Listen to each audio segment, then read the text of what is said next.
Welcome to the Shut the Funk Up podcast. I am the well-fed boy, and as always, I am delighted to be joined by... Jaylit the Kid, what it do?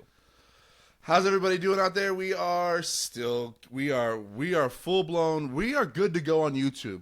I think we can officially say we are good to go on YouTube now. I feel confident. We've been rolling a few episodes here now. So check us out on YouTube. Shut the Funk Up Podcast is the name of the channel. I didn't get any emails from YouTube slapping us on the wrist. Ooh, okay, good. So community guidelines. I guess we toned it down a little bit. We're 6 feet apart. Yeah. So we're good. It took us to episode 132. It's okay. We're here. Episode 132 in your grill. We're here. How's everybody doing out there? Me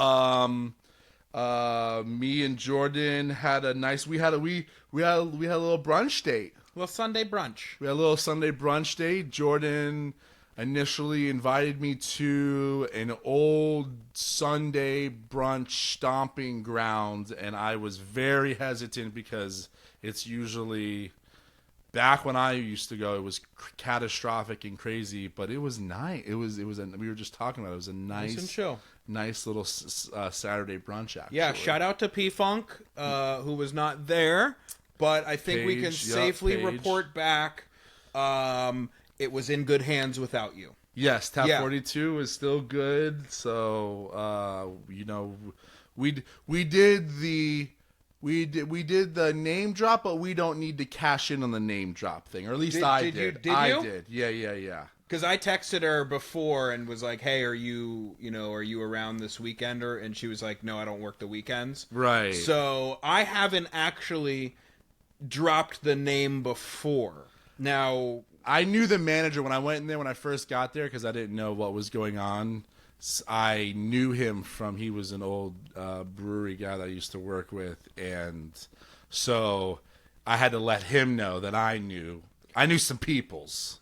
It's always a great feeling when you do the name drop, but I'm not trying to use the name drop. You just do like is Paige here by any chance? Yeah. Good old friend of mine. And then he goes, "Oh, hey." And he did, you know what he did too? He did he paid he did the paying of the respects where he was like, no, she's not here, but me and her work very closely with her. Me and her are always together. So he, did the, hey, I'm important too.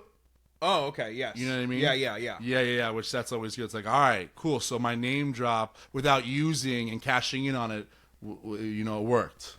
The, one of the rare, pregnant kind of like foods that wifey had to have, or one of the few things that craving, like a pregnant craving? like the pregnancy cravings. One of the few things that she will say, like, yeah, I mean, I can't say that she doesn't still have this craving now, not pregnant. I was about to ask, do those roll over? But it's the number one is Flanagan's cheeseburger. Ooh, okay, that's a good one. Lucy is at least 50% Flanagan's burger. She's at least 50% Big Daddy burger. Big Daddy burger. Okay. And then number two, strongly. What's the other 50%? Strongly in second place is the Tap 42 bread pudding dessert. Ooh, we didn't do that. Oh. Is that on the brunch? No. Okay. My guy. I would say I am a closet sucker for some bread pudding. And a Banana Foster's is another one of those weird ones where I'm like, oh, I'll take one of those.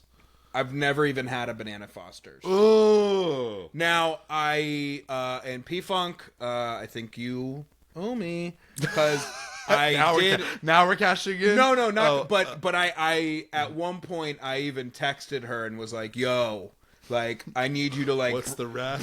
Breach of contract. I need you to go in the back and get me that rest." Oh, we can do that. And she was like, "Oh, for sure, I got you." Haven't gotten it though. Oh no, we go around Paige, we go around P-Funk, and we go straight to Danny. Oh, Danny was all up in the. He was all up in the back of house. That back of house ass. Okay. So that's Danny. That we go to Danny. We go to Mr. Danny. Yeah, but the bread pudding it's got chocolate in it. So you know me, CA, Chocoholics Anonymous.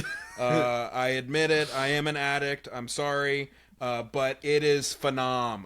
Okay, I like that. So yeah, those were the two. Like those were the two where she's like, we would be done with dinner, and she goes, "We don't have any sweets at the house." And then 30 minutes later, there's just like the dog goes nuts, and she goes, "Oops!" Oh, and then, she gets into then she just Uber Eats it right to the house. Yes, and I'm like, "Babe, I'm not mad." That is one of the things about like that us men will never. I always was jealous of is because it's one of the things of just like, hey, it's my craving, go get it. I want, like, no one bats an eye to the pregnancy craving. I'd be interested to like ask your sister or some other, and you know what, 305-317-2371. Hit us up and let us know what your pregnancy craving was. Yeah. Because I can't say, because there's always something usually very specific. I can't say that wifey like was like, I need you to go to the store, because I wanted there to be the situation where she goes, you have to go get this now, and then like I'm at the corner store buying cereal and milk at like 11 p.m. and the lady's like, oh, cereal and milk, and I'm just like, wife's pregnant. Like, yeah. I didn't get that payoff.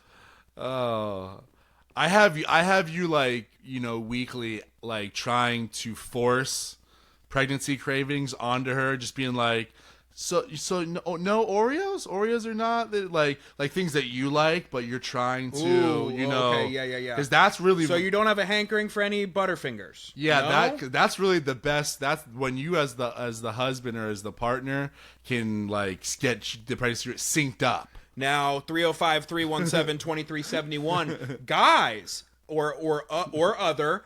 Let us know if you ever manipulated wife into having certain cravings. I'd be very interested in hearing that side of it too. That just made me think of something interesting too.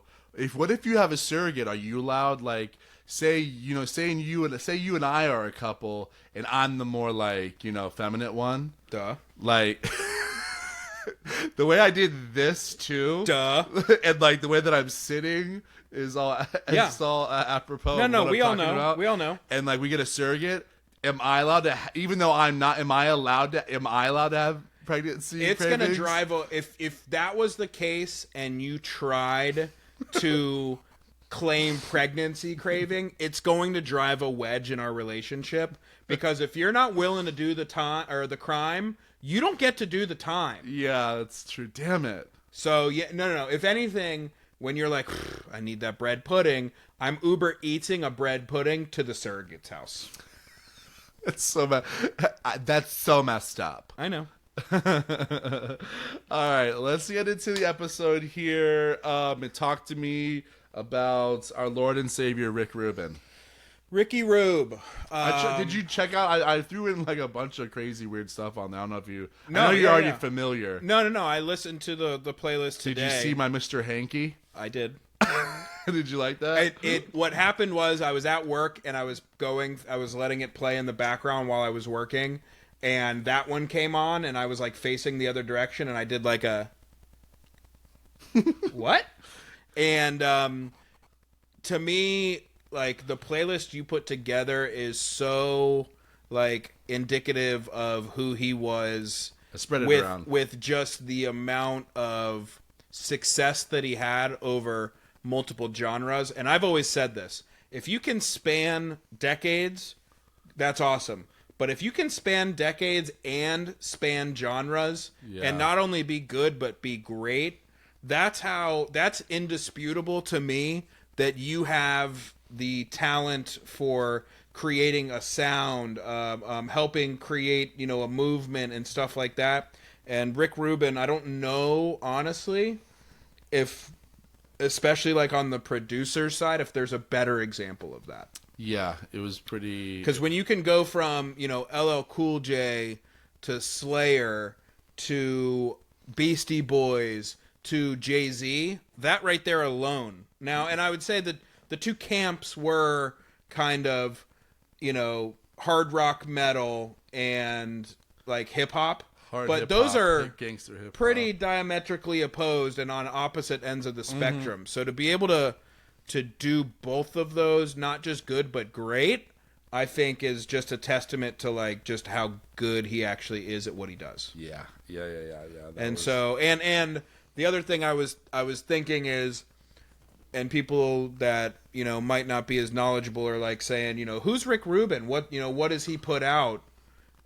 Odds are you've heard plenty of Rick Rubin and you just didn't know it.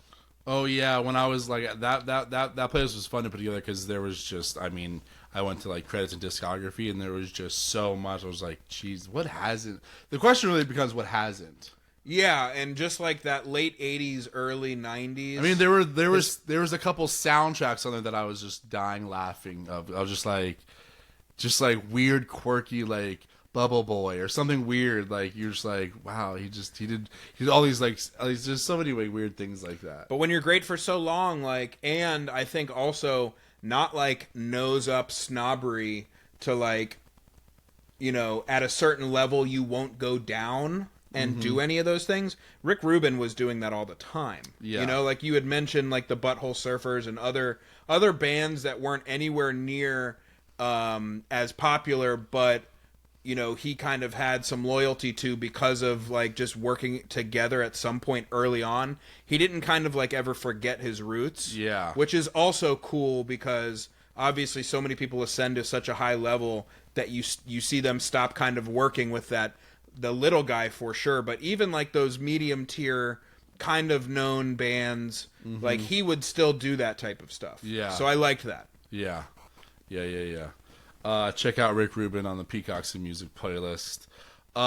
We do have the Ear Candy. Speaking of playlists, we do have the Ear Candy playlist going that we just started up. It is on Spotify. It's called I believe it's called Weekly Ear Candy. Weekly Ear Candy. Yes. And Jordan, you made up you popped one in for last week, and then you got one in this week. Yes. What did you? So for last week, I have a playlist called Maduro Jazz, which is mostly like a Spanish fusion jazz playlist. I think you kind of talked about it a little bit. Yeah. And there's a song on there by Pedrito Martinez and Eric Clapton. Cool. And it's called My Father's Eyes. And it's a really cool jam.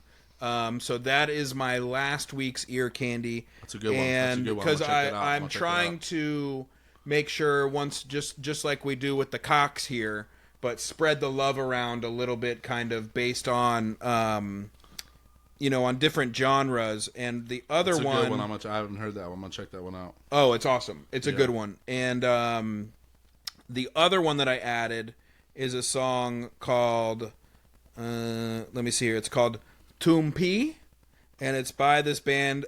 I don't know how you would pronounce this. Maajo. Majo?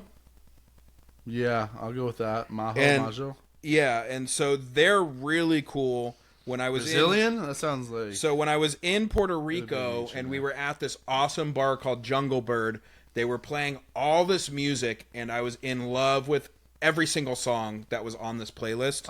And this band was on the playlist. And here's the crazy thing. They sound, they have all these African influence, electronic beats, organic rhythms, stuff like that. They're from Finland. Wow. Yeah, and you would never think that based on what they sound like. They sound like they're from a very small Polynesian tropical island. Okay. But they have this awesome sound. It's a lot of redundancy, but just building on beats. And they're really, really cool. I have another playlist called Puerto that is basically a lot of songs I found while I was in Puerto Rico.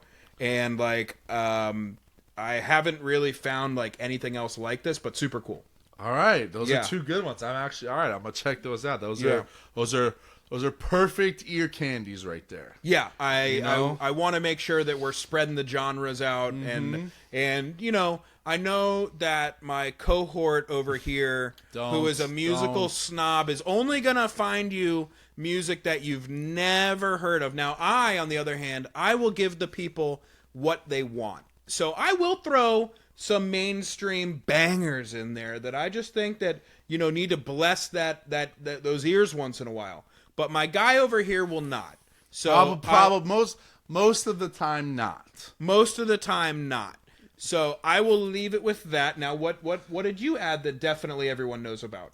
A song called Gloria by this band. The band is called Jim, but not Jim like going to pump iron. Jim like The Jim name. Halpert from The Office. Jim. Okay. Jim is all capitalized. And the song's called Gloria. Never heard of them.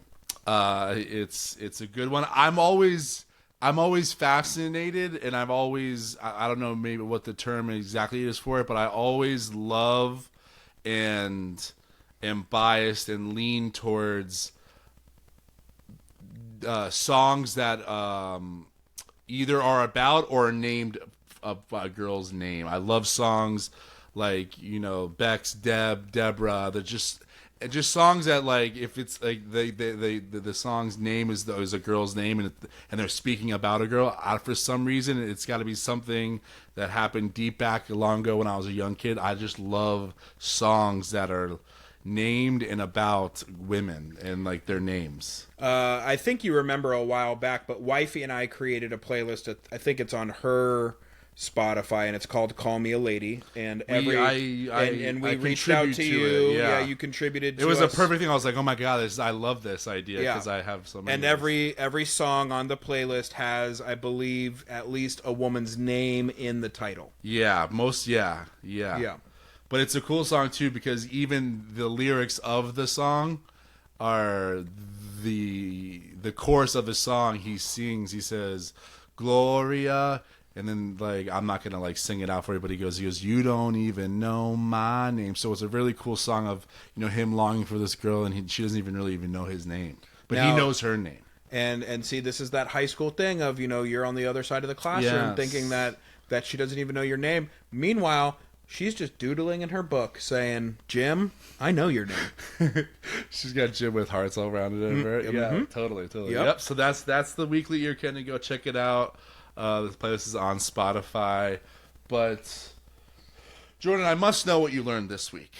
What I learned this week was we were watching some performance, and they had mentioned Adele, and, you know, I was thinking back to, you know, all these artists who have, in certain cases, not necessarily, hers like isn't that thick, but I started thinking, I go, how come you can't actually tell if you're only hearing someone sing necessarily what country they're from because you can't actually hear the accent? I know, it is always...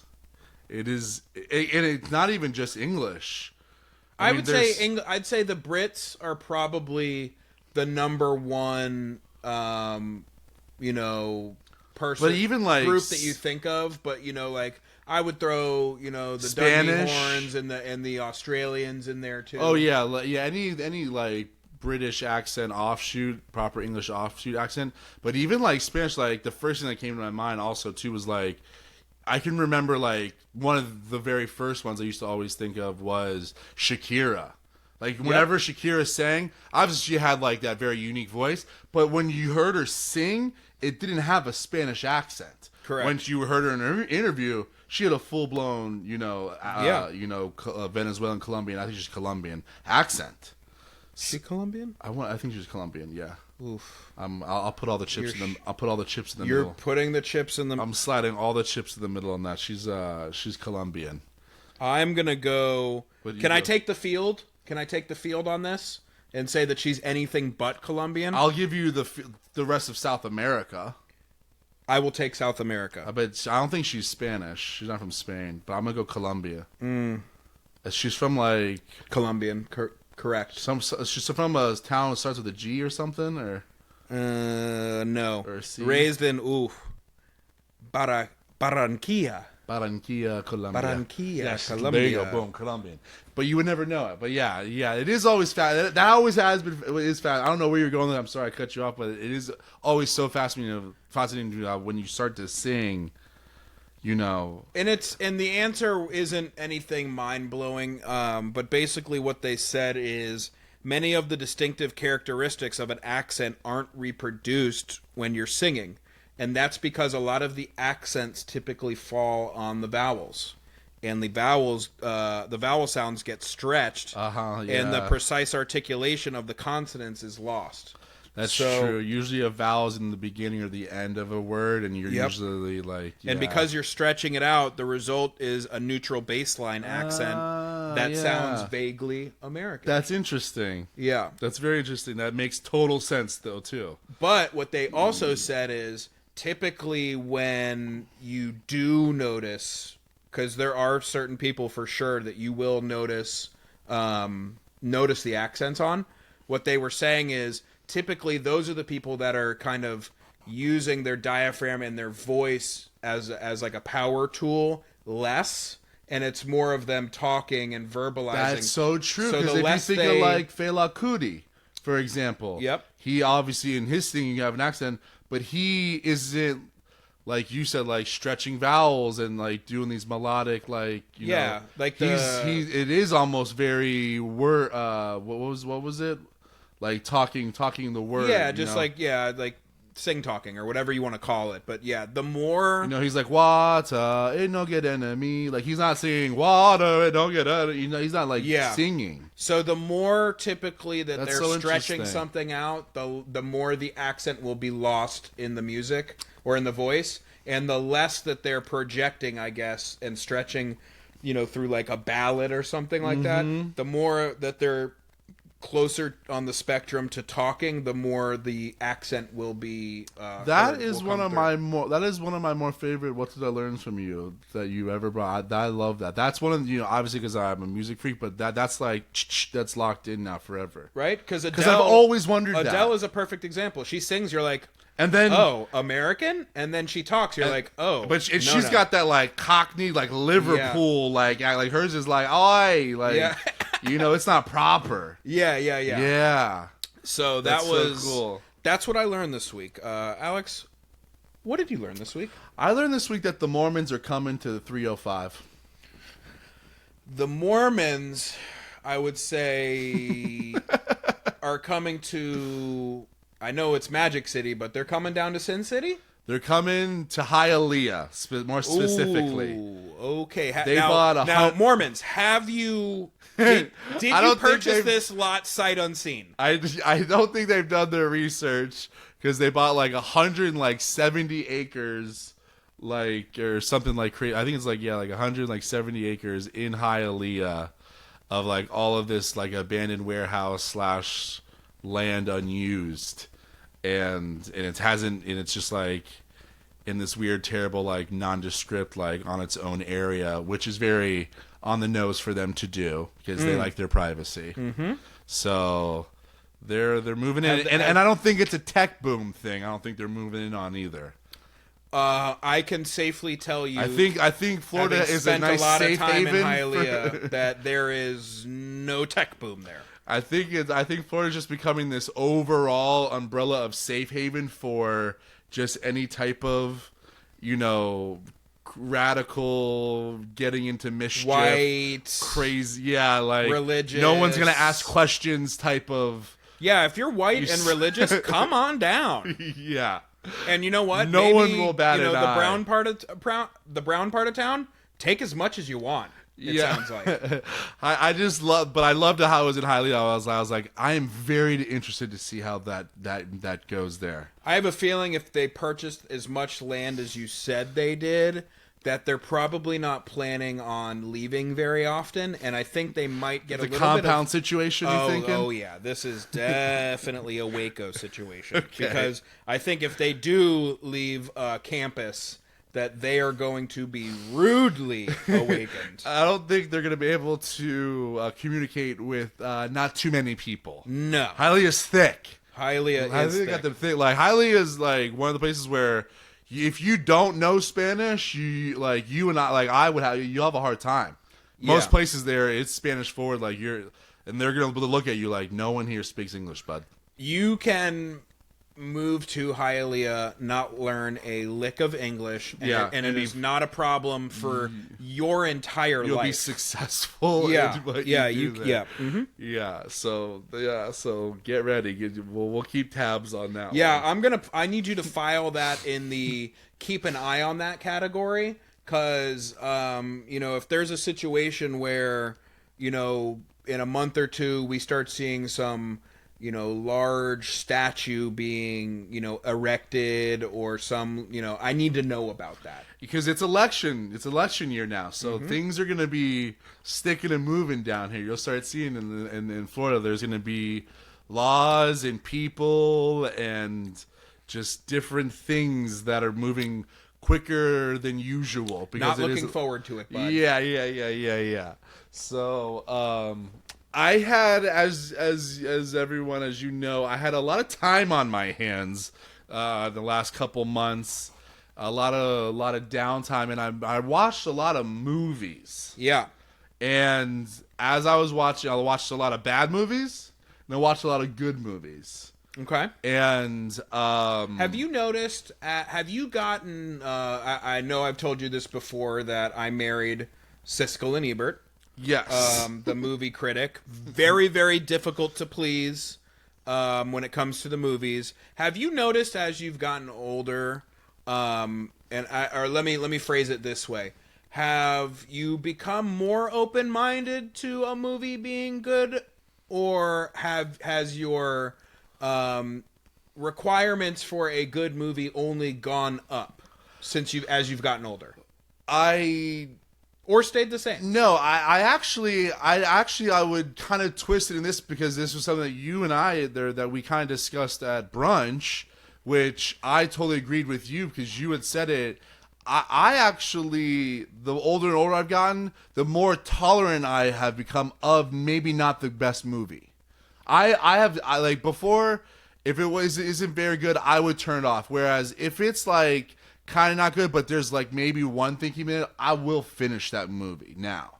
Or if I go into a movie knowing that it's bad, I'll still watch it because I know it's bad and like I'm not there for it to be good. Sometimes you want to watch the train wreck. You know what I mean? Now maybe that was misconstrued a little bit. I don't like that I'm sitting through the movie that I don't want to be watching, but I'll finish it. But the bar for is a movie good or not has gone up like exponentially. Yes. The movies that I used to like. We're now at the point where we've seen so many movies. There's so many times where, I mean, I'm sure you and people listening too, you watch a movie and you're like, oh, I've seen this movie before.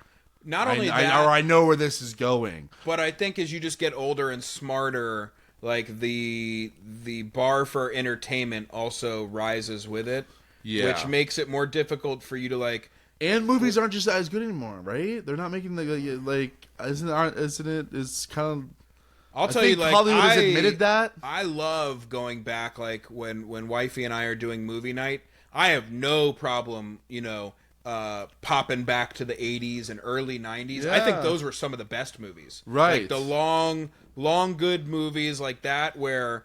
We start getting back before 2000, and she's already lost interest. Yes. Yeah. Where I think some of those are some of the best movies out there. So I made a list of good movies, and there's a couple of TV shows in here. So I didn't do any of the bad ones. I just made a list of some of the movies that I watched that are really good that I recommend. Okay. And the first one I'm going to start with it's on Netflix. It's fairly new in the last 3 weeks, and you're a Star Wars guy, right? Yeah. Yes. Big Star Wars guy. I think you'll like this one. It's called Rebel Moon. Have you seen it or heard about it? No, I've heard. I think I've even seen it on there, but I haven't even clicked on it or anything. I'm not a Star Wars guy, as everyone knows. As you know, I'm not. I wasn't the big. Star Wars didn't capture me like it did most people.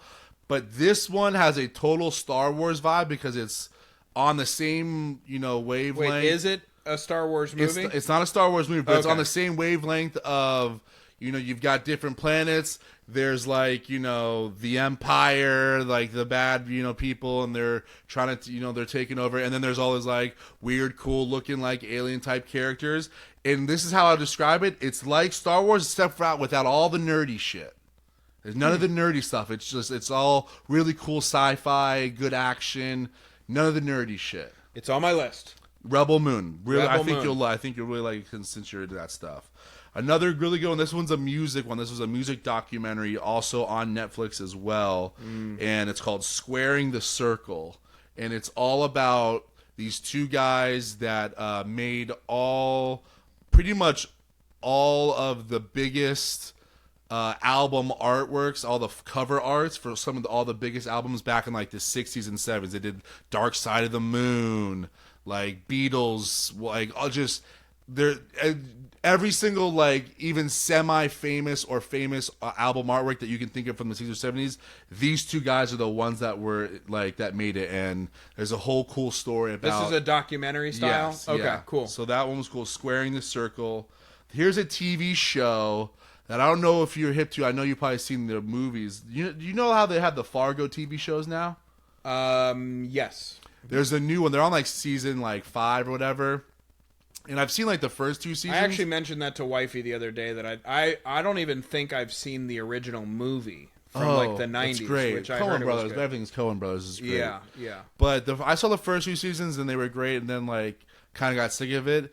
But this new season's got a great cast. John Hamm, the chick from Ted Lasso. Yep. Love her. The Joe Keeley or Keezy, whatever. It's Keeley. Keeley from Stranger Things. It's got all these great cast members in it. Oh, and it's got the Klepto.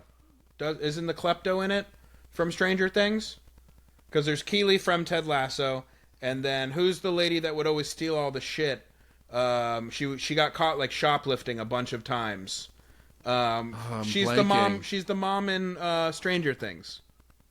And Winona Ryder. Oh, Winona. Oh, I thought you meant in a movie in real life. No, she's not in it. She's you're getting her and the Ted Lasso chick, I think, mixed up. No, Keeley is from Ted Lasso. She's the English. Oh yeah, chick. her name is Keeley. Yeah, and his name's Joe Keeley in real life. No, because the guy from Stranger Things. He's the kid that's works at the Sunday stand with the girl. Oh yeah. I know His who you're name's talking Joe about. Kesey or something. Oh, I don't know. I know who you're talking about though. He's in it too. Steve, yeah. Yeah. He's in it too. Great cast, and the plot is really good. It takes place in North Dakota, so they got that accent. It's all Coen Brothers S2, so it's really good. So Fargo is really good. It's a whodunit murder mystery type of thing, and I'm usually not the most into those things. Do the seasons build off one another? No, or is each one's just every different. Season's different. Every season's different, but it's all just like how the movie is. It's all of these characters, and they're all intertwined, usually around some type of murder or something. They're Coen Brothers, and there's so the plot and the writing is really well done. Okay. Yeah.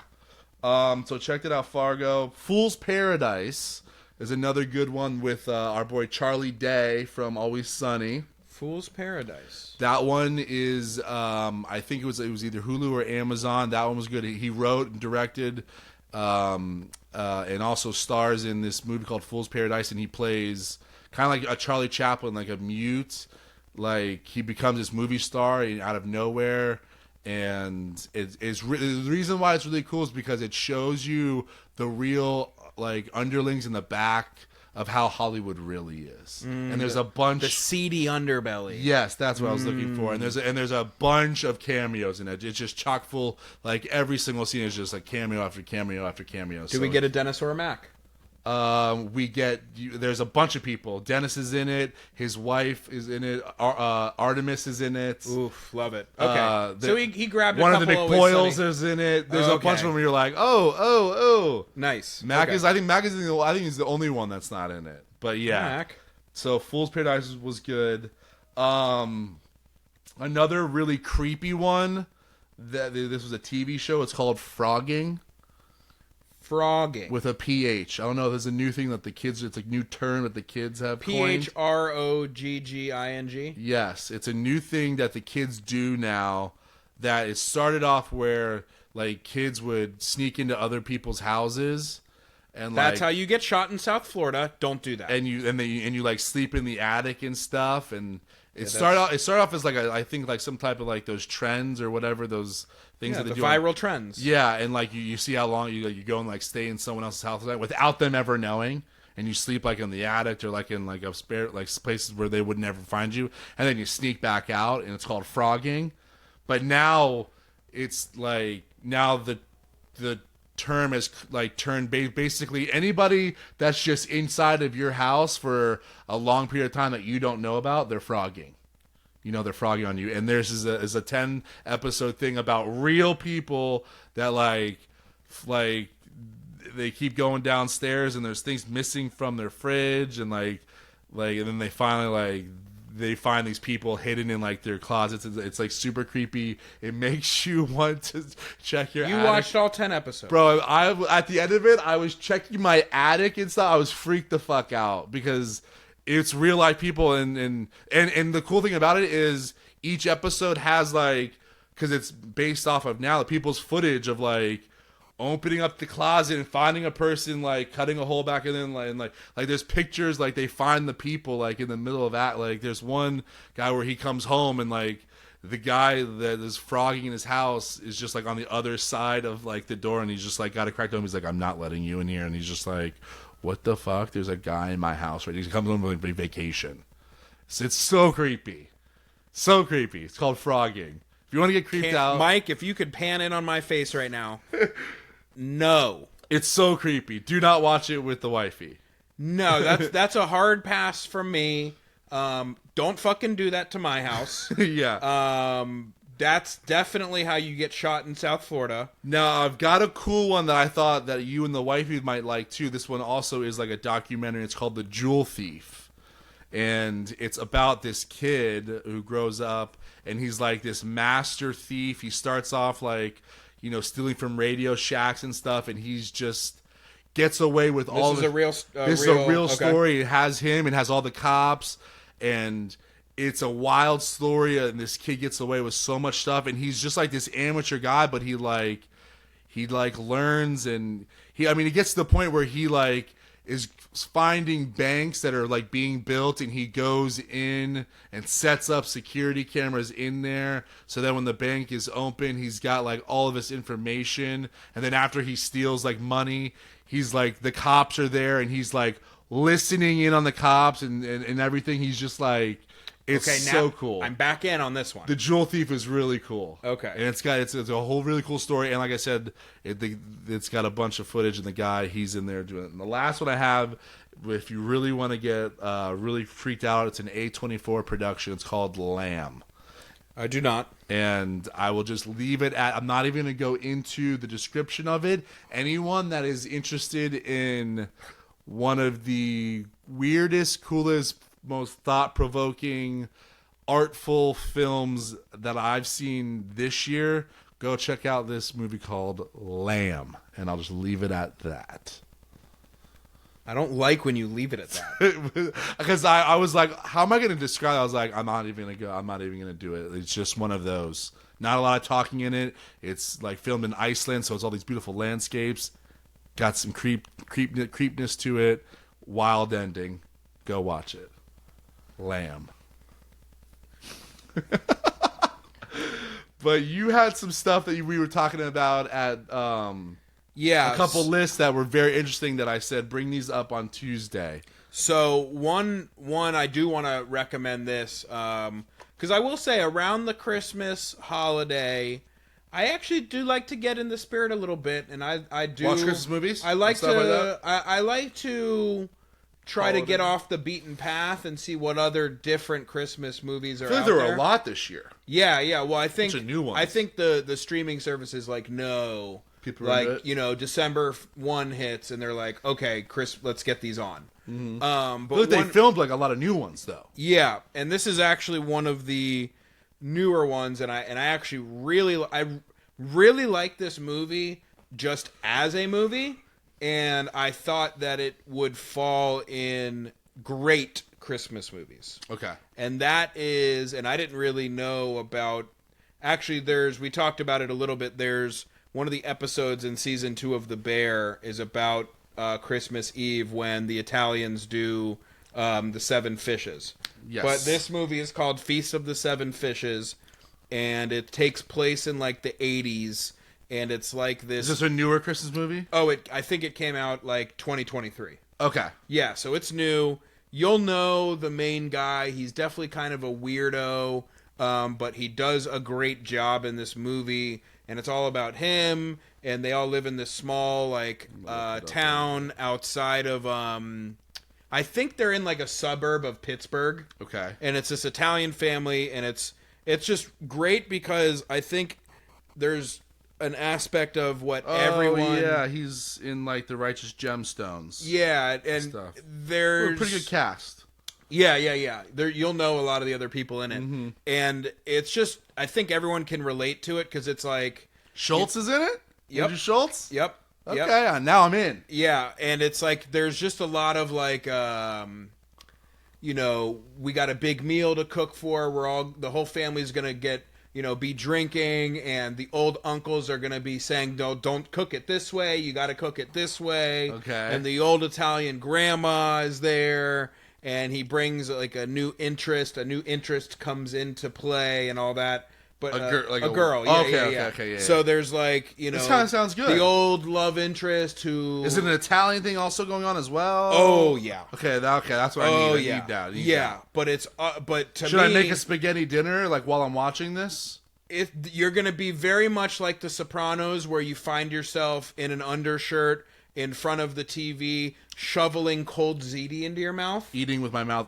in my mouth. Oh, breathing really heavily through your nose as you just shovel in ziti. Okay. But I think great movie. Okay. So I like that. I really liked it.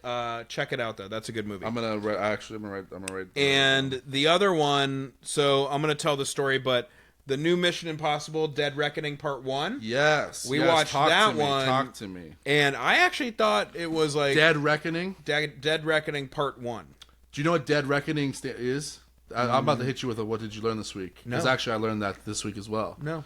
Dead Reckoning refers to in the old days of how people on the water, or even like Lewis and Clark did this when they were, going into the frontier.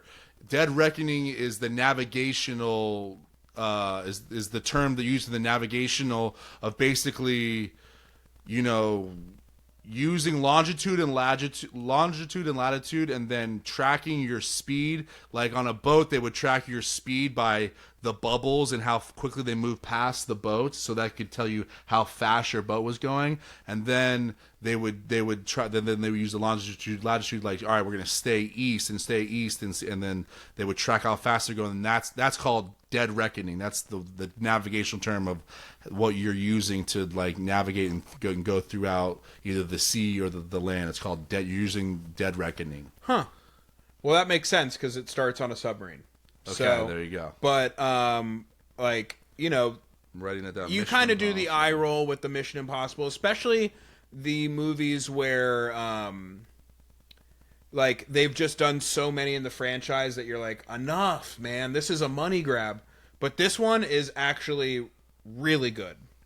And I'm excited to see the second one when it comes out. I like them in general, but this one was... How new is it? I think I actually saw it. It came out, I think... After Maverick? Before Maverick? I would say after. Is that the one where he like broke his ankle on that stunt? I think so. Okay. Yeah, because there's real footage of him motorcycling off of this insane face of a cliff. And he actually does that. Oh yeah, I've seen. Okay, that's in this movie. Okay, all right. Yeah. I'll check that out. But it was really good. But the reason that we ended up watching this movie was this was a Saturday night feature. Was because on Friday I said, "Wifey, you get to pick the movie tonight," and Wifey picked this movie. It was written and directed by Dan Levy, who is from Schitt's Creek, famously. And the movie's called Good Grief. I saw it on there.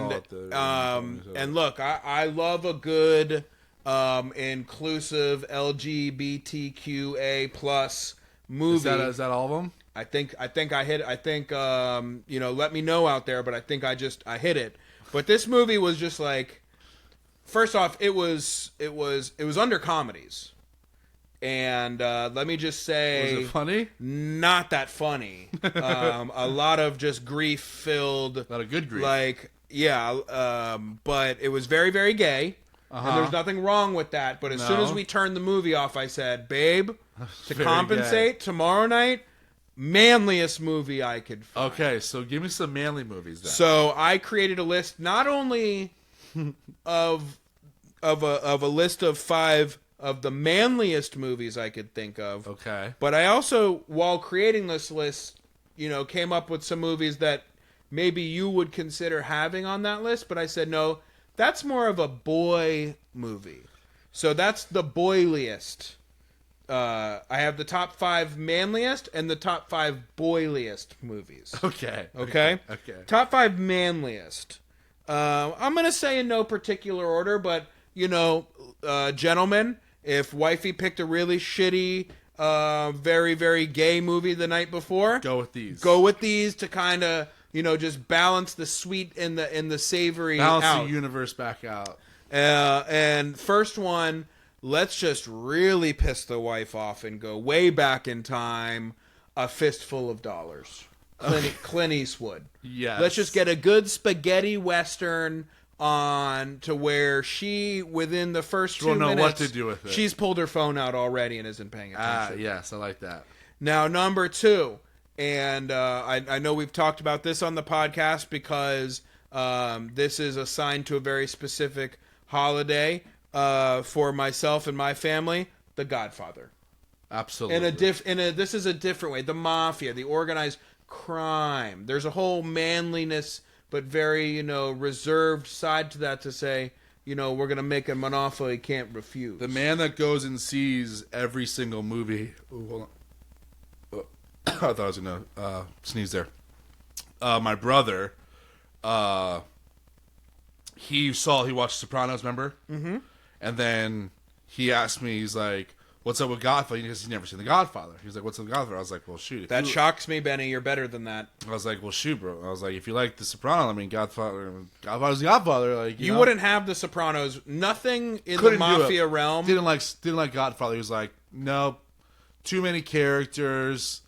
Slow. Didn't like it. Couldn't understand what was going on. I was like, I can't believe for somebody that goes to see every single movie and has done it for the last 10 years, for you to say that about The Godfather, I don't even know. You should just stop going to the movies because your barometer is so off. Benny, you're the problem. Yeah. Okay? It's not, that is considered one of the great cinematic masterpieces and one of the very few movies where people would argue that the second one is even better than the first. That's what I said to him. He goes, oh, I'm not watching the second one. I go, oh, my. I was like, ugh. Elbow Baggins, I am offering you full extension of, because as we started the tradition last year, that, Father's Day is Godfather's Day in the Lit household. So my wife asked what I wanted for a present. I said, I want you to sit down and uninterrupted watch The Godfather with me. Which we did. And this year coming up, we will watch Godfather 2. Yeah, bring Ben over for Benny, that one. I would like to extend the invite. It does. I will even come over to your house. But we will sit down, big bag of popcorn, any other accoutrement, and we will rewatch the movie. And I can, if I really have to, explain to you what's going on, bud. God. Yeah. Okay, so that was... Now, the next one and I tried not to do this very often because I don't want to include the entire franchise, but I will go with a very specific one, and I will say 007, GoldenEye. Ooh, okay. But the 007 franchise in general... I was about to say, you could probably close your eyes and just picking... Spies, betting at least one, if not two women every movie, gadgetry... one-liners. Oh, absolute one-liners. Like... machine gun turrets set up on the inside of the Aston charisma Martin. and just manliness. A tuxedo and the drip. The European drip involved. That's a good one. That's a right? good one. Mm-hmm. Now, of course, these last two, we can't... These just can't be left off the list. What do you got? But Rocky. Absolutely. What, the 4 or 1? Uno. Okay. Now, I would say 1 through 4 for sure. I would give you 1 through 4 as well. But I've even argued this, ladies. Now, guys, you want to get the ladies back involved? But to say that one might not be too bad, like because there's an argument out there that it's a love story. It's my argument. Oh, is that you? Oh yeah, I was about to say that might be a good one if maybe if the movie wasn't too bad that she showed you, and you don't want to just hit her with fistful of dollars, hit her with Rocky. Warm her up with Rocky. Yeah. Oh yeah, I would argue that it is a love story wrapped around a boxing ring. Mm-hmm.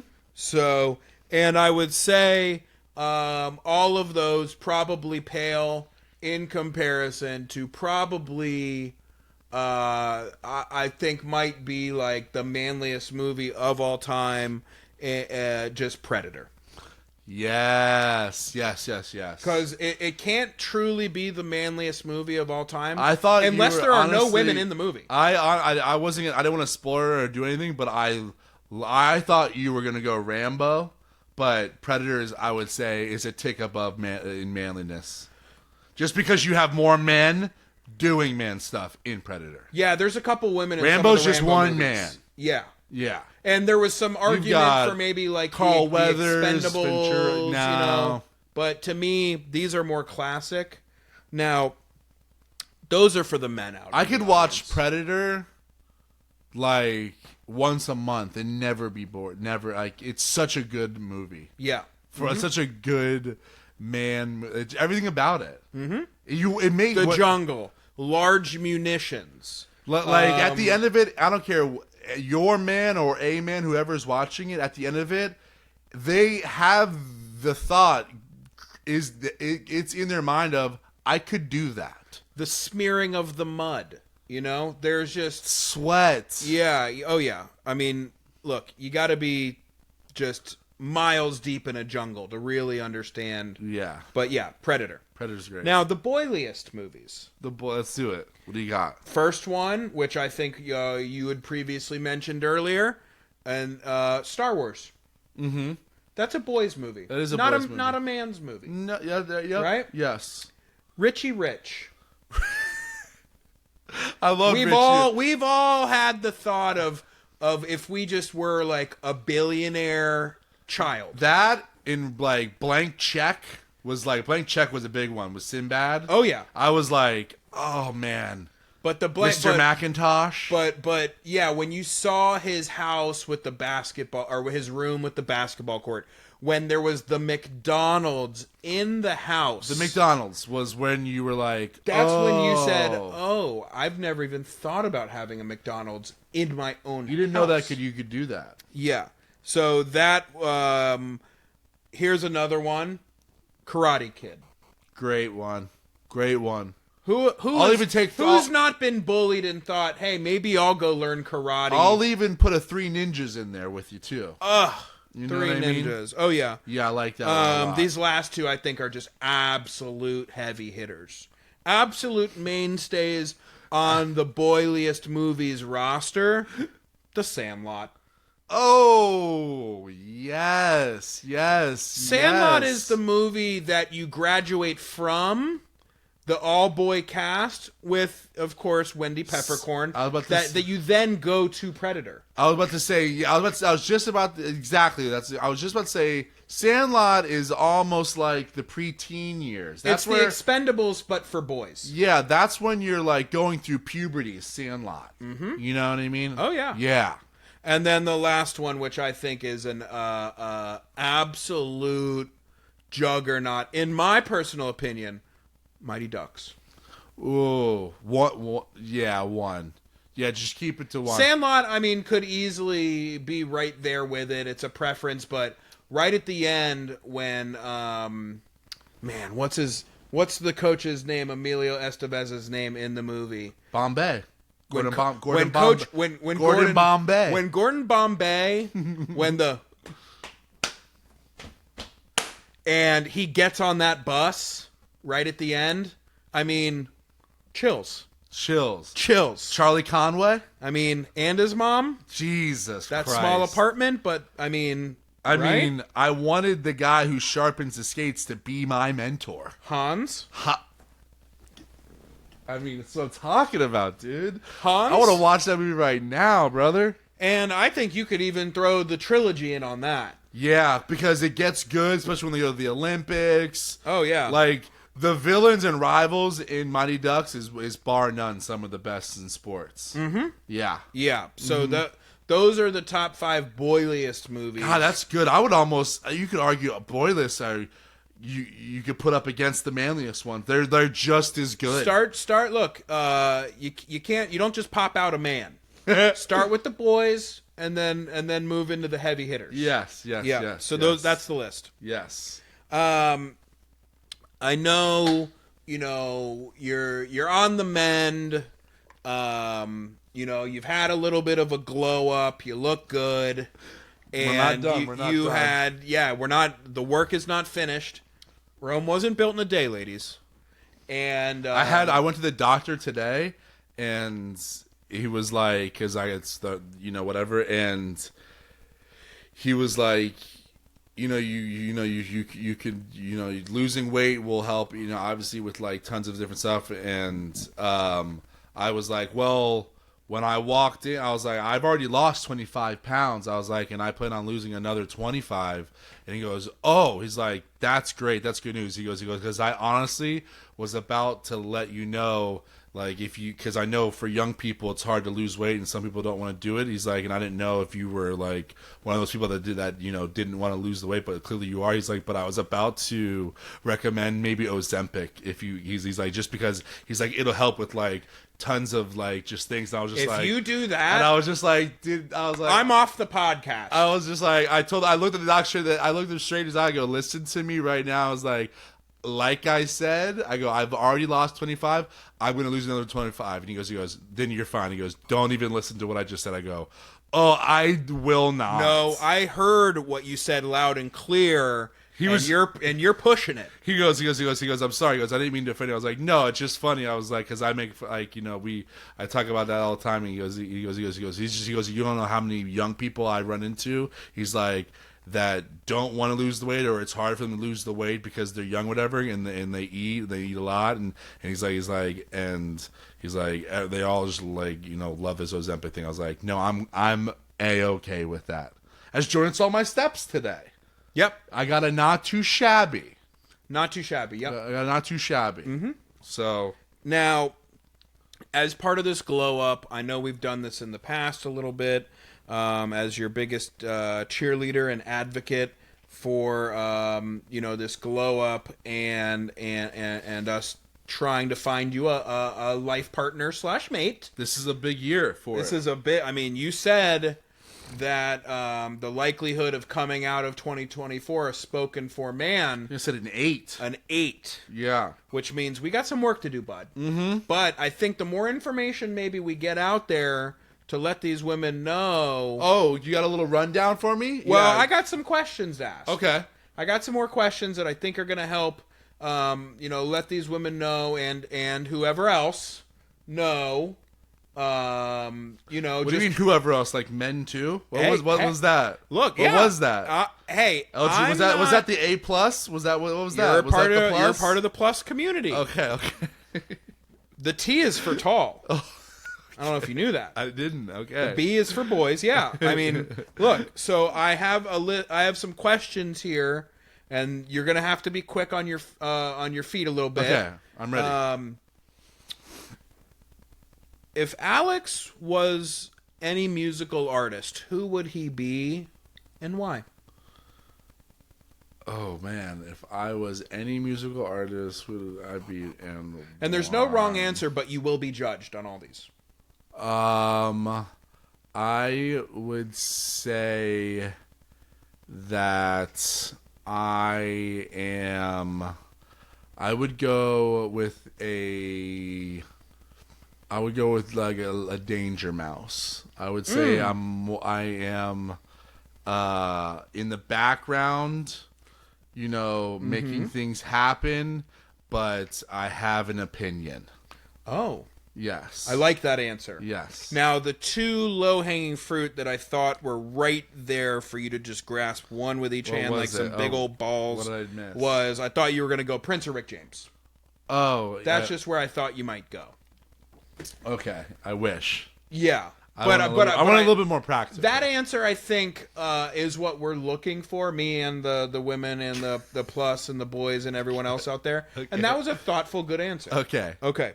If Alex was any type of automobile, what would he be and why? I would be I think I would be a tow truck. A tow truck. I think I would be a tow truck. I would be a truck because everyone just fucking hates to see you immediately as soon as you show up. No, I'm not a repo man. Oh, okay. No, I'm a tow truck. So I'm there to I'll lend a helping hand. Okay. But I'm also powerful. I've got this is a tow truck. you got a tow package. Yeah, and I'm here to help. Huh. Like that I like that too. Now I'm going El Camino. Oh, that's a good one. I got the car look in the front, but I got the little bed in the back just in case we got to put some stuff in throw it. Some paint cans in the back. Oh yeah. Okay. Yeah, that's me. Okay. If Alex was a country, not the United States included, who would he be and why? Oh, I would be... Take past history into account. Don't say Germany. I would be the country of Japan. Ooh. I have some, I had a rough history, a rough past. I had to go through some things, but I've made a full circle commitment to be better, and I've now, I've gotten my shit together, and I contribute. I love that. Yeah. Yeah, I mean, ladies and others. I mean, these are great answers. I'm just gonna go Brazil because of sprawling jungles and a nice big ass river. Okay. Is that okay? Yeah, and you got your beaches in there too. Yeah, that too. But okay. If Alex was any type of medieval weapon, what would he be and why? Oh man, medieval. Okay, so medieval. I'll give you any old weapon. Okay, then I'm gonna go with the Roman.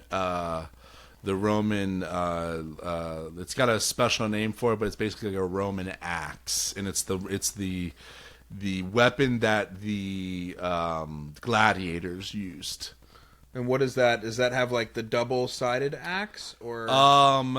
It's kind of double-sided, but one side, the lower side's like really long, and so you can do a lot of hooking and stuff with it. and the handle on it was the first of its kind, and it had tons of it was used the longest out of any weapon to date. Huh. Yeah. And I want to be used the longest. I like that. I'm going... Where are you going? Guillotine? No. And I don't know technically if this counts as more of like a weapon or a tool. I'm going massive catapult that they have to wheel in, that they just like shoot stuff over the castle wall. Like the flaming Giant stuff? Yep. I'm the catapult in the squadron of catapults. I'm the flame catapult. Only the stuff that gets lit on fire goes in my whatever you want to call that. Basket. Yeah. That's a good one. Yeah. That's cool. Thank you. If Alex could be any character on Seinfeld, who would he be? Kramer. Yeah. Without a doubt. Kramer. I like to think there's a little Kramer in me already. I think there's a little Kramer in everyone. Yeah. Right? Yeah, I would say Kramer, but a close second is George's father. Ooh. Close second. He was I wanted to go there, but I can't. You don't. I didn't want to be too cute and be like, don't go anybody on the cast, like the OG cast. Honestly, I'm striking your answer, and I'm putting you as George's father. Okay. Yeah. No. Okay. Right. I don't think there's any true better answer than that. Yeah. Okay. Great.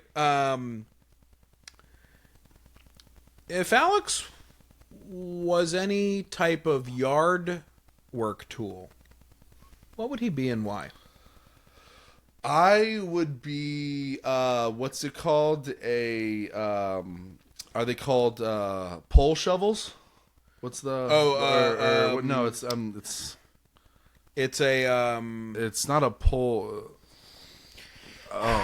It's a I'm blanking. It's a what digger? It's a post digger. A post digger. A post digger. I'll be a post digger because I want to keep everything. I want to make the job easy and keep it nice and tidy at the same time as well. No, not do too much, but get the job done. I like that. Mm-hmm. What would you be? This is a good question for you. I'm going the unsung hero of I think any overgrown yard, any true gardener / landscaper knows that you gotta have this in the bag, and that is the Sawzall. You do love a good Sawzall, and I have been with you many a times when you just the way you talk about a Sawzall is romantic. Thank you. Yeah. I think I could write like a short novel, a short romantic novel. When tools or like things come in when the Sawzall comes up, a twinkle in your eye happens that I don't ever see often. Men, women, children. If you own a piece of property in any context where you might need to do anything, really anything, a Sawzall has to be a part of your repertoire. It's your go-to. I can remember so many times of like calling you or having something get fixed, and you well, do you have a Sawzall? Like you use it for everything. It would be the one thing you take like on your Naked and Afraid. Well, I say Sawzall, but what it's often written as is Sawzall. So it saws basically Sawzall. Anything. That would be your Naked and Afraid. Oh, a Sawzall. That's what. Would they let me bring that? If they could, you would. If they could, a Ryobi, like or one whatever. full charge is what they give me on the extended battery. You would survive the whole 30 days easily. You would think it's for cutting branches, and you see me just like sawzawing a hog's head off. You would have by day 10, you would have a full Daniel Boone fort built. A deer hung up out front, skinned. Yep. A fire inside and outside, just because. I like that. Like, that's good. Thank you. All right, we got two more here. If you could be any I'll give you 90s too. But if you could be any early 2000s rom-com, which would you be and why? Does God, I'm always bad at like what's a rom-com and what's not a rom-com. Is Shallow Hal a rom-com? Yes. Shallow Hal. Shallow Hal. Yeah, Shallow Hal wants a gal. Also starring Seinfeld. Jason Alexander. Jason Alexander. Yeah. Yeah, one of my most favorite scenes in any movie is in that movie, and I think I might have brought it up on here before or told you, but it's when he's got the he sees only the inner beauty of girls, and he meets Jason Alexander in the park for the first time, and the woman that woman comes up to Jason Alexander on the bike, and she's like, "Hey, what's up? I've been trying to call you." And she's like, I have tickets to see the Beatles reunion, like in concert in Central Park. She's like, with Ringo and Paul, but Eric Clapton's replacing John, and it's like Eric Clapton's replacing John Lennon, and then there's like, and Jimmy Page is like on bass too. She's like, "Yeah, I have an extra ticket. Do you want to go?" And he looks down, and he just like looks down at her toe. Remember, he looks down at her toe, and he's like, "Nah, not really a big Beatles fan." And she's like, "Oh, okay." And then like she like drives away, and Jason Alexander just turns the jackpot. He's like, "Did you see the toe?" Just like turns on this amazing concert just because of like she has like one long pinky toe. It's so funny to me. That is the Jerry Seinfeld in Everyone, where he finds the one thing and can't get past it. I think we've all been there. Yeah, I would go with Shallow Hal though. Very surprising. I always loved that rom-com. I love the message behind it, the inner beauty. It's the right amount of funny. Gwyneth Paltrow, I think, is great in it, and I usually don't think of her as very attractive, but she's so beautiful in it. The dad's funny. Jason Alexander's so funny. He's got his toupee. The club scenes are so fun. I love that. That's wow. I love that movie. Okay, shocking answer. Now I'm not sure that this qualifies as a rom-com. I'm just gonna be a bull in a china shop and just throw it out there and make it one, because it does center around a relationship and love, and I'm throwing it out there and I'm sticking with it, and I don't care. Saving Silverman. That's a rom. If Shallow Hal's a rom-com, Saving Silverman's a rom-com. Yeah, I'm good. Yeah. Okay, that's a good one. Thank you.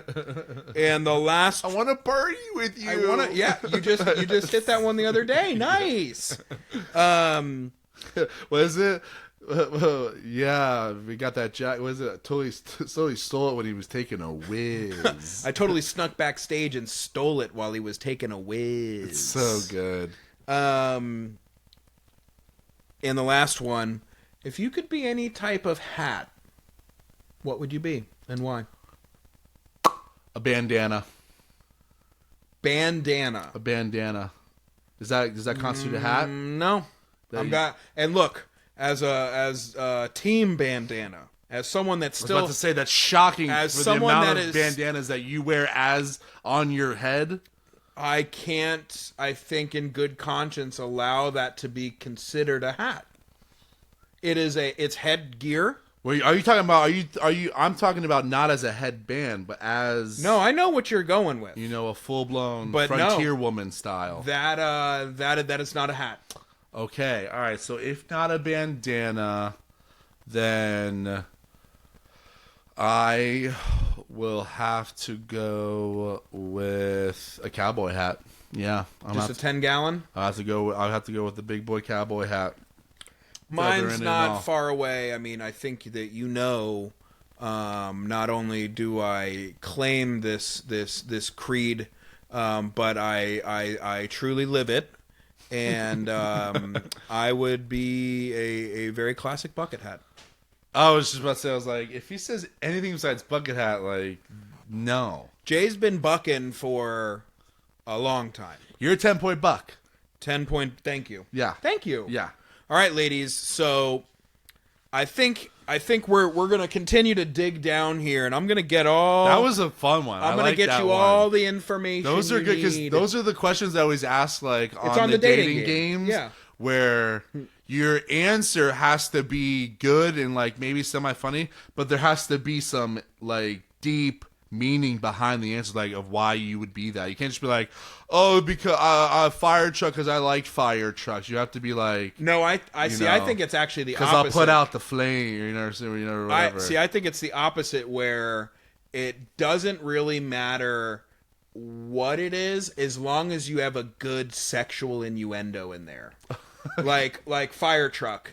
It would be like, I'm gonna pick a fire truck, and it's because I like to stay. This guy's got a pretty long hose, and then he just winks. Why was New York? Why was your guy? Yeah, work for like ladder 14 of like New Jersey. You know exactly why. In Hoboken, New Jersey. You know exactly why. Because he got a pretty long hose. But that's always what it is, or it's something like, because I can heat you up and keep you cool. And you're like, what? What does that even mean? I'd be a food truck because, yeah. Yeah, because I'll keep you full and I'm on the go. Yeah, something like that, Yeah, it always has to end with a sexual innuendo, though. Yeah. Yeah. So, ladies, I think we're on the right track here. 305-317-2371. You got any other questions we need to ask the boy? Let me know. Because I'm here to help Stella. And if you got a friend, get her you got a back. sister, let's go. I'm ready. Friend or sister, or maybe a brother. I don't know. Doctors cleared me. Doctors cleared me for lovemaking. That was like one of the very first things. Like when I got home from the hospital, was like, I got to make sure this thing works because it wasn't like I was in the hospital like popping. Sir, boners. We're gonna need you to crank it. Yeah, like when I got home and like everyone was, I was like, all right, bye, thanks, mom, thanks for, doing the laundry. All right, bye. You're like, couldn't close the door quick enough. Yeah, just closed the door, closed it, and like went straight in the room and was just like, oh, thank God. All right, ladies, you heard it here first. It works. It's got a really long hose. I was about to say, I was about to do Hoboken John, but I'm not going to do it. Nah, you don't need to. All right, you ready to get in the Peacock? Yes, let's do it. This Peacock in music this week has been one that has been requested a few times from the listener, from Mark. He has reached out a few times and said, you got to do this band, and they are a great band. You caved to some pressure. I caved to some pressure. And I finally said, we're going to do it. This is the week finally to do it. And this week's Peacock in music is a band called Love. Love. I think I know? I've played them for you before, and you liked them. I don't think they don't have anything mainstream. Okay. But they are a peacock and a half. Okay. Now, was this either on your list or on your radar? This has been on my list from the longest time. Okay. But Mark, like 6 months ago, was like, "Yo, man, you should do Love. And then I was like, "Yep, I got him on the list." And then, like recently, when he reached out when I was in the hospital, he was like, yo, man, just check it in. Hope you're not dead. But... Yeah, and then he was just like, you should really do Love, though. And I was like, all right, this guy's going to keep asking. I love him. And no pun intended. So I was shout out to Love. Mark. Yeah, shout out to Mark. New Mexico Mark. New Mexico Mark. Mark lives in New Mexico. He lives in he lives in the Southwest country. All right. 1965 to present, but present is a loose term. Psychedelic rock. We got here the singer and multi-instrumentalist Arthur Lee, who was originally born in Memphis. He had been recording since 1963, moved out to L.A. When he was about in high school. And very early on, when he wrote out there, he was always writing music. and he wrote the song My Diary for a very, at the time, small LA band called Rosalie Brooks, which actually in that band featured a very young Jimi Hendrix on guitar. Oh. One of Jimmy's very first things that he ever was a part of was like right after. Remember, he was doing Motown stuff too, and then he went to L.A. And so one of the very first bands he was a part of was Rosalie Brooks, and Arthur Lee wrote a song for him called My Diary. But after seeing the band The Byrds in concert, Lee started his own band, or he decided to start his own band, but he wanted. Back then, this was like the mid 60s, and the Byrds and stuff were very folky. You had your Bob Dylans and stuff running around. Ugh. And it was LA, it was the West Coast, so it was like very folky over there. But he was like, I want to do something like this. He's like, but I want to make it a little bit more R&B. I want to put a little bit more rhythm and blues and stuff into it. So he linked up with Brian McLean, who he actually befriended because Arthur Lee loved the Byrds so much. He went and saw the Byrds like all the time. And Brian McLean was a roadie for the Byrds. And so Brian joined the band as the guitarist. And the band was originally named the Grassroots, but they had to change it to pretty quickly. They had to change it to Love because they're not big, but there was already a band out there called the Grassroots, and once they saw this band touring, they had to change their name, so they changed it to Love. We got a fuzz situation. Yes, a little bit of a fuzz situation indeed. But they started playing around LA, gigging around LA, and they started getting pretty popular fairly quickly around LA. They started, getting a buzz, especially. They were getting a lot of attention and a lot of praise from the Rolling Stones and the Yardbirds. Every time they would come over, they wanted Love to play with them or be around them. They turned out pretty well. Yeah, so kind of got, knighted by those two bands. And they had this really cool, dilapidated mansion in Laurel Canyon out there in L.A. that they called the Castle. And it was really run down, and the owner, property manager of the place, let them stay in it, and record and rehearse and do and whatnot there, as long as they kept, did the upkeep, maintenance, and paid the taxes. Just made sure they had a sawzall and just cleared out the yard when they needed to, right? Exactly, yeah. Okay. So they stayed at the Castle, and it became like this. Because there was this huge mansion, so like all these other bands used to always come through there then, and it was kind of just a big free for all. I'm sure it still happens, like especially in today's music, like in hip hop for sure, where people are in the studio and other people just kind of drop by.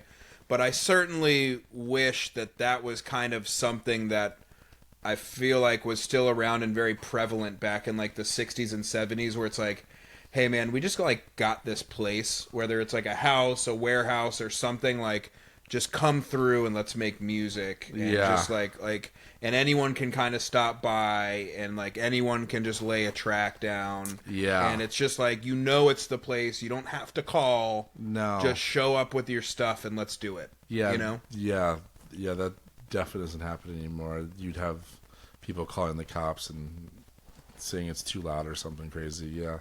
We grew up in the wrong era, man.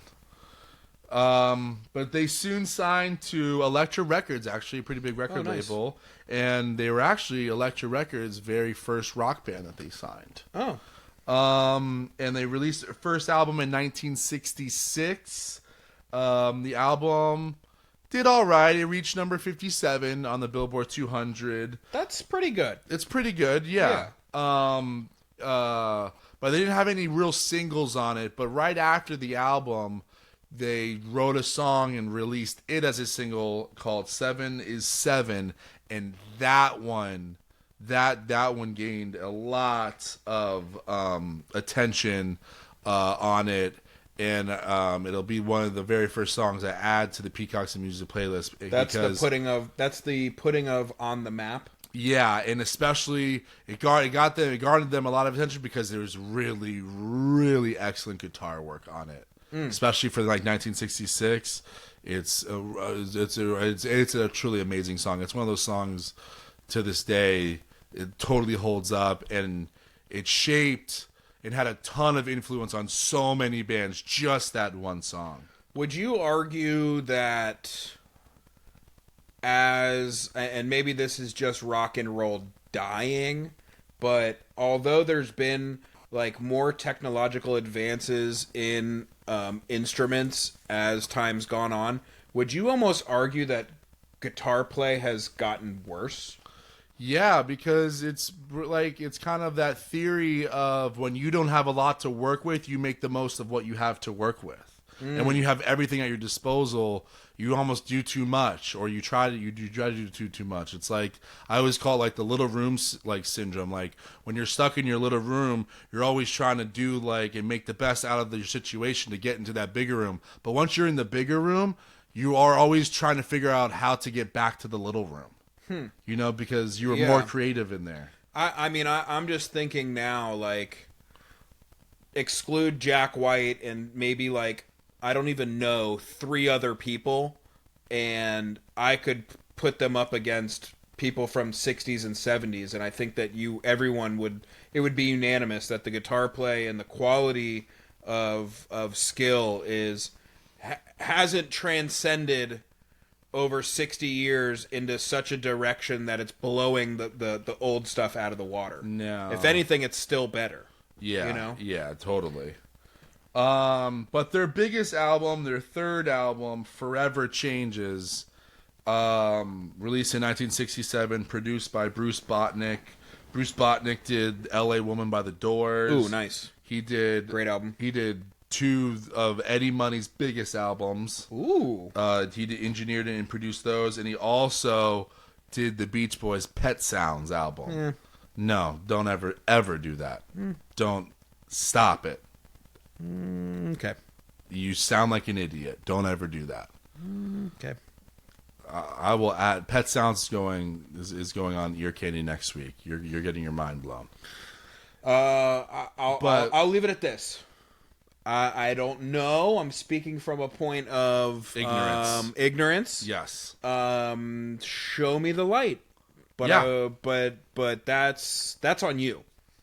It's the album that came out that the Beatles, like John Lennon and Paul McCartney, went, holy crap, we have to do better.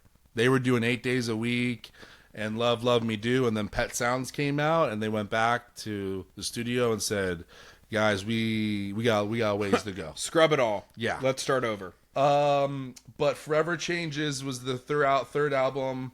It was huge. They recorded in 64 hours, which was pretty amazing. That's another thing too when you talk about the guitar work. That also I feel like rarely happens nowadays too, when people I don't know if it was a budget thing or if they didn't have time. You see it a little bit in hip hop where they'll kind of lock themselves in a room with a producer for a 2-day span, and they'll put together a 7-song mixtape, but it's not the same tier that you're probably talking about. But I feel like back then, genres. They would go into the studio with things in their arsenal, whereas now people go into the studio to go make an album. It's like, all right, we're here to make an album. Whereas I feel like back then they were like, we've got some ideas, let's go to the studio. Yeah, Mm-hmm. But yeah, recorded in 64 hours, and it's to this day regarded as one of the best rock albums of all time. Really? Yes, it's on every single list. You can look up Rolling Stone, any list of, the 500, 200 best rock albums. It is always on there. It was highly influential.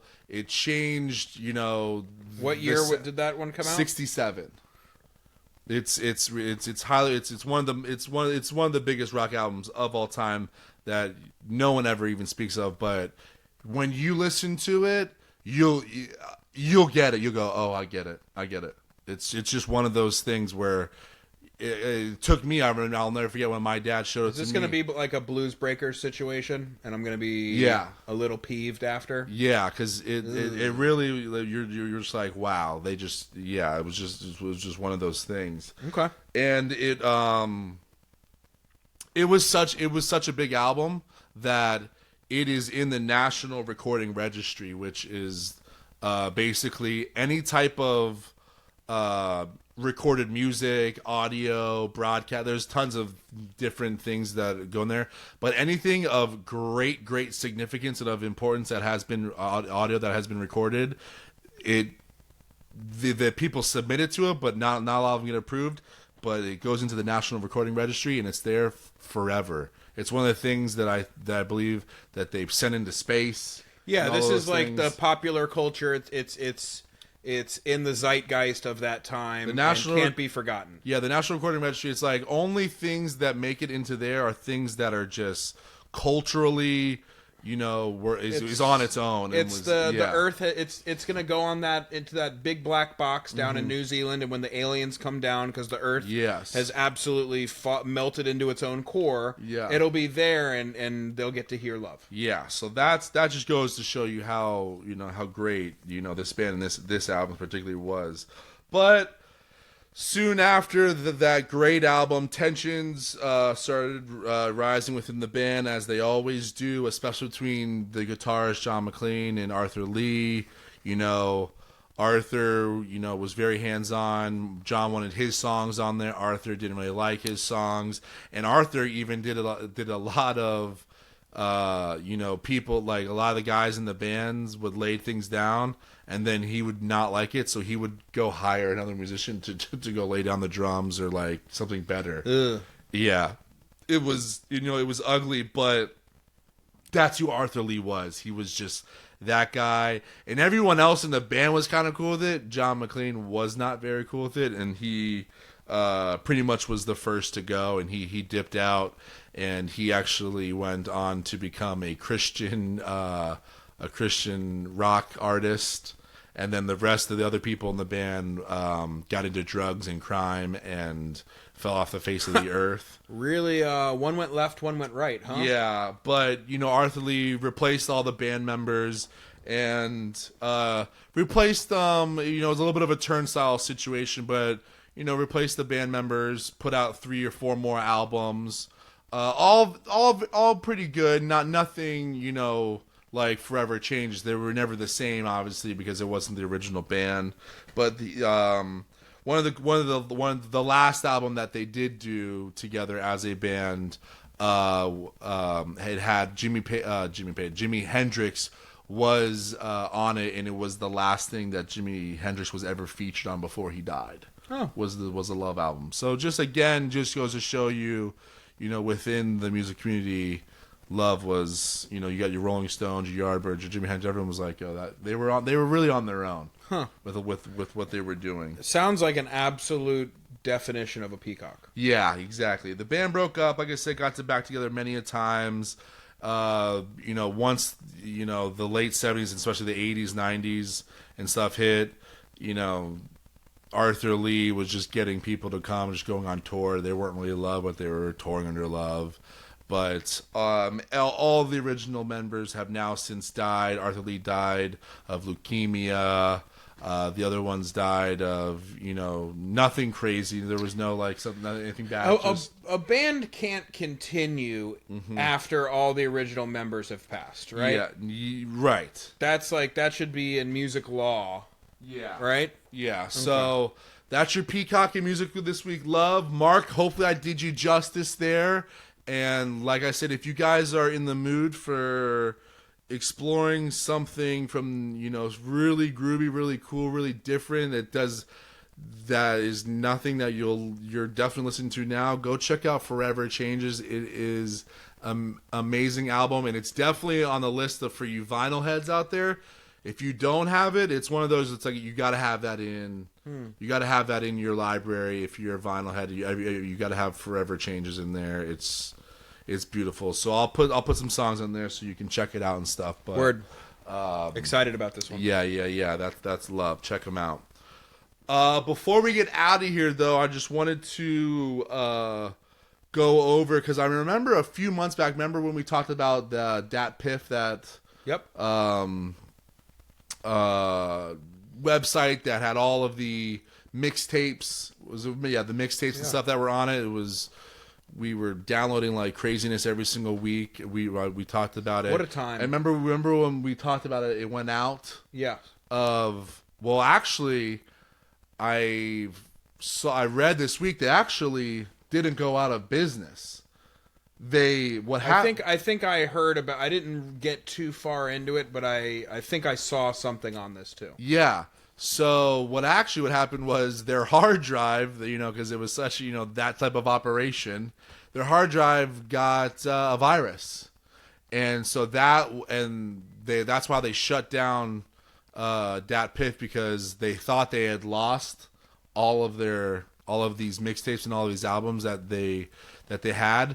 But apparently they took it to some computer genius person, and they got all. They went to Best Buy and saw one of the. They went to the Geek Squad, yeah, and they got it all back. They recovered the hard drive and all the information on it, and so they didn't open up Dat Piff. They didn't open up the website back up, just because the website isn't really very relevant anymore anyway. But they did upload almost all of their whole entire mixtapes and stuff to God, I'm blanking on it. What's that website that the archive.org? I don't know if you ever heard of it. If you ever go to if you ever are looking for, can you still download anything that you want? Archive.org has been around for a very long time, and it's basically it's all audio stuff, and it's got broadcasts from 1909 on it. There's tons of different, if you ever want free sample sounds and stuff, if you're doing some type of project or stuff like that. And there's also lots of really old and quirky albums and artists and stuff on there. But you can't put anything on there that's been in the last 75 years, because obviously that's copywritten. Mm-hmm. But none of this stuff is copywritten, because it's all mixtape, it's all free, none of it was sold. So they uploaded everything on their hard drive to archive.org. So we're good. So if you ever want to go back and get, the Black Frank White or Louisiana or any of those crazy old mixtapes or stuff, or what was the Bob Marley one? Bob Deep. Bob Deep with, you go to archive.org. The Biggie Hendrix Experience. Hendrix Experience. If you ever want to go and get those and download them all, it's all on archive.org. There was another one with Nas. What was it? God, there's so many. I don't know. There was, what was the BB King and that was when you loved. The Trill Is Gone. The Trill Is Gone. You loved that one. Yeah. With Pimp C, yeah. I might even have to fucking throw that on the way home. So all of it is on archive.org. So thank you, Dat Piff, for recovering all that and then putting it back up. So we're good. Yo, I was very happy. Thank you. Yeah. So that's it for this week's episode. We'll see you guys next week. See ya.